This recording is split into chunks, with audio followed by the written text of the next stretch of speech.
سوريا بتتحرق ليه؟ يعني باختصار كده حرب دروز وبدو قلبت لتدخل دولي والنار مولعة والكل بيشعلها وسوريا هي اللي بتتحرق.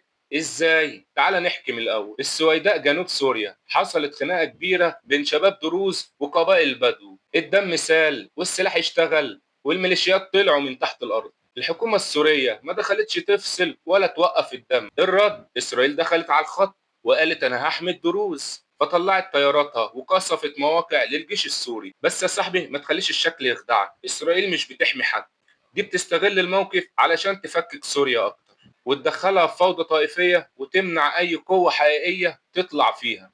في النص الشعب هو الضحية، اللي اتقتل واللي اتهجر واللي قاعد خايف. وفي الاخر امريكا والاردن وتركيا نزلوا بضغط دولي علشان يهدوا اللعب وقالوا للنظام انسحب من السويداء. يعني المشهد كله فتنة محلية اشتعلت فيها الطائفية ولعب فيها الكبار، والنتيجة سوريا كل يوم بتنزف واحنا بنتفرج. فعل زر الجرس بقلبك وخلي وعيك صاحي، الدنيا محتاجة شباب زيك، شباب واعي.